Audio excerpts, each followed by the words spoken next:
एक बार की बात है। एक जगह पर कालू कौवा और गोरी कौवी दोनों बर्गर बनाकर बेचते थे और सभी पक्षी को उन दोनों के हाथ का बर्गर बहुत अच्छा लगता था। अरे कौवे भाई, जल्दी से मुझे आप एक प्लेट बर्गर दे दो। जब तक मैं आपके यहाँ का बर्गर नहीं खाता हूँ तब तक मेरा दिमाग काम ही नहीं करता है। हाँ हाँ, रुको कबूतर भाई, मैं तुम्हें बर्गर बस अभी देता हूँ। तोते भाई यहाँ पहले आए थे, इसीलिए पहले उन्हें देना होगा। चलो ठीक है कौवे भाई, मगर तोते भाई के बाद आप मुझे देना। हाँ ठीक है कबूतर भाई, तोते भाई के बाद में आप ही को दूंगा। सभी पक्षी आराम से कौवे के यहाँ का बर्गर खाते हैं और सभी पक्षी को वो बर्गर बहुत अच्छा लगता है। देखते ही देखते कालू कौवे के सारे बर्गर बिक जाते हैं। अरे गोरी, आज तो खूब सारे बर्गर बिक गए और हम दोनों ने काफ़ी पैसे कमा लिए। इन पैसों से मैं एक कान का झुमका खरीदूंगी। बहुत दिनों से मैंने अपने लिए कुछ खरीदा नहीं है। हाँ हाँ, क्यों नहीं। तुम अपने लिए एक अच्छा सा कान का झुमका खरीद लेना और मेरे लिए एक अच्छा सा चश्मा खरीद देना। ठीक है, चलिए अब हम दोनों घर चलते हैं। हाँ हाँ चलो, अब हम दोनों दुकान बंद करके घर चलते हैं। दोनों अपना दुकान बंद करके अपने घर आ जाते हैं। कालू, मैं बार बार पैसे गिन रही हूँ, मगर पैसे तो उतने ही हैं जितने कल हुए थे। इन पैसों से मेरा झुमका नहीं आ पाएगा।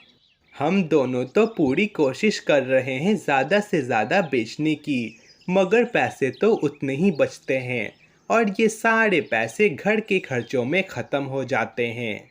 मेरे पास एक आइडिया है। हम दोनों महंगे तेल के बजाय सस्ते तेल में खाना बनाकर बेचते हैं। उससे काफ़ी पैसा बच जाएगा। अच्छा ठीक है, तो मैं अभी जाता हूँ और सस्ते तेल वाले कन से तेल लेकर आता हूँ। कालू कौवा वहाँ से सस्ता तेल खरीदने के लिए दुकान पर आता है। भैया, आप मुझे 10 लीटर सस्ता तेल दे दें। 10 लीटर? आज से पहले किसी ने भी इतना तेल नहीं खरीदा। आप करेंगे क्या? आपसे मतलब, आप बस मुझे सस्ता तेल दीजिए। मैं उस तेल से क्या करूँगा वो आप मुझ पर छोड़ दें। अरे अरे भाई साहब, आप तो गुस्सा हो गए। मैं आपको बस इतना बताना चाहता हूँ कि इस तेल से बने खाने को ज़्यादा खाने से लोग बीमार पड़ सकते हैं, इसीलिए इसका सेवन ज़्यादा ना करें। अच्छा ठीक है, अब आप मुझे तेल दे दो। कालू कौवा वहाँ से सस्ता तेल लेकर अपने घर आता है।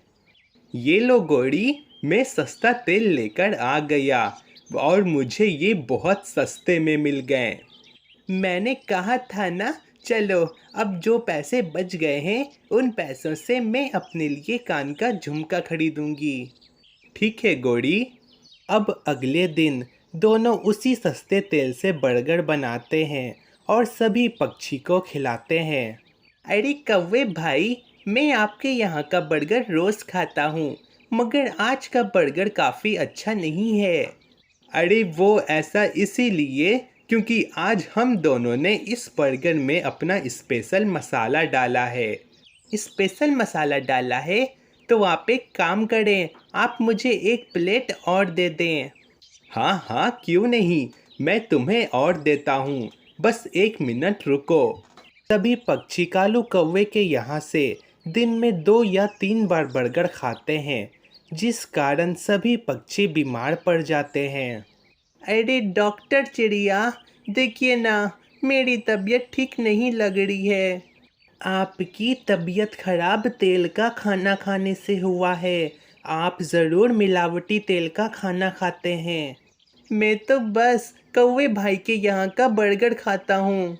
हमें बाहर की तेल में तली चीज़ें नहीं खानी चाहिए और रोज़ाना तो बिल्कुल भी नहीं।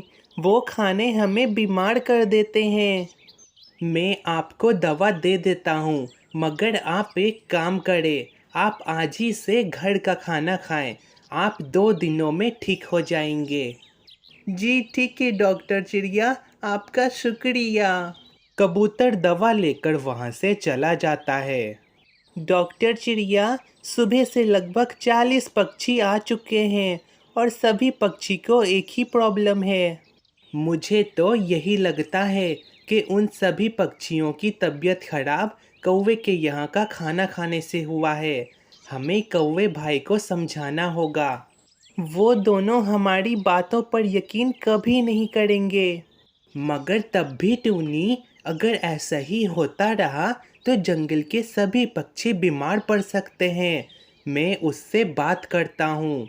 डॉक्टर चिड़िया कालू कौवा और गोरी कौवी के दुकान पर आते हैं। अरे डॉक्टर चिड़िया, आप यहाँ? आपको तो हमारे दुकान का खाना पसंद नहीं है, फिर आप यहाँ क्यों आए? मैं तुम दोनों को कुछ बताना चाहता हूँ। आप दोनों के दुकान का खाना खाकर सभी पक्षी बीमार पड़ रहे हैं। ये कैसी बकवास कर रहे हो आप? हम पर इल्ज़ाम मत लगाओ। मुझे पता था ये यहाँ हमारे ऊपर इल्ज़ाम लगाने आया होगा। खुद तो खाना खाता नहीं है और दूसरे को भी खाने नहीं देता है। आप दोनों मेरी बातों का गलत मतलब ना समझें। आपके खाने की वजह से सुबह से 40 बीमार पक्षी मेरे अस्पताल आ चुके हैं। हमारा दोष नहीं है, ज़रूर तुम्ही ने उन सबको बीमार किया होगा ताकि वो तुम्हारा दवा बिक सके। आप मुझ पर इल्ज़ाम लगा रहे हैं, कालू कौवा चिल्ला चिल्ला कर बोलता है। अरे सभी पक्षी देखिए, ये डॉक्टर सभी को बीमार कर रहा है ताकि सब पक्षी इसके यहाँ इलाज करा सकें। ये तो बहुत गलत है। आप हमें बीमार क्यों कर रहे हो? तुम हमें बीमार करोगे, हम सब पक्षी तुम्हें बहुत मारेंगे, तुम्हारा अस्पताल बंद करा देंगे। डॉक्टर, सभी पक्षी बहुत गुस्से में हैं, यहाँ से चले जाओ, तुम्हारे भले के लिए बोल रहा हूँ। डॉक्टर चिड़िया वहाँ से चला जाता है और अपने अस्पताल आ जाता है। क्या हुआ डॉक्टर चिड़िया, आप इतने परेशान क्यों हैं? अब मैं तुम्हें क्या बताऊं टूनी, कौवे भाई ने सभी पक्षी को मेरे खिलाफ कर दिया, ये कहकर कि मैं सबको बीमार कर रहा हूँ। अरे नहीं, कौवे भाई और गोरी बहन बहुत चालाक हैं, हमें उन दोनों को रंगे हाथों पकड़ना होगा। टूनी, तुम उसके घर के बाहर नज़र रखो, देखो कि वो अपने खानों में क्या क्या मिलाता है जिस कारण सब पक्षी बीमार पड़ रहे हैं। जी ठीक है डॉक्टर चिड़िया, मैं ऐसा ही करूँगी। अब टूनी चिड़िया कालू कौवे के घर के बाहर नज़र रखती है और आधी रात को टूनी देखती है कि कालू कौवा कहीं जा रहा है। अरे ये कौवे भाई इतनी रात को कहाँ जा रहे हैं? मुझे देखना होगा। टूनी कालू कौवे का पीछा करती है और देखती है कि काला कौवा सस्ता तेल खरीद रहा है। अच्छा, तो ये बात है, तो सभी पक्षी इसीलिए बीमार पड़ रहे हैं। कौवे भाई, ये आप क्या कर रहे हो? अरे अरे अरे टूनी, तुम इतनी रात को यहाँ क्या कर रही हो? मैं यहाँ क्या कर रही हूँ आप ये छोड़ें, आप ये बताएं कि आप ये सस्ता तेल क्यों खरीद रहे हैं? सभी पक्षी इसी तेल का खाना खाकर बीमार पड़ रहे हैं। मैं तुम्हारी बात समझ गया टूनी, मुझे भी बहुत बुरा लग रहा है कि सभी पक्षी बीमार पड़ रहे हैं। मुझे माफ़ कर दो, मुझे अब अपनी गलती पर पछतावा हो रहा है। माना कि काला कौवा बूढ़ा था, मगर उसे भी अपनी गलती का एहसास होता है और यहाँ पर भी काले कौवे को अपनी गलती का एहसास हो जाता है और यहाँ पर हमारी ये कहानी ख़त्म होती है।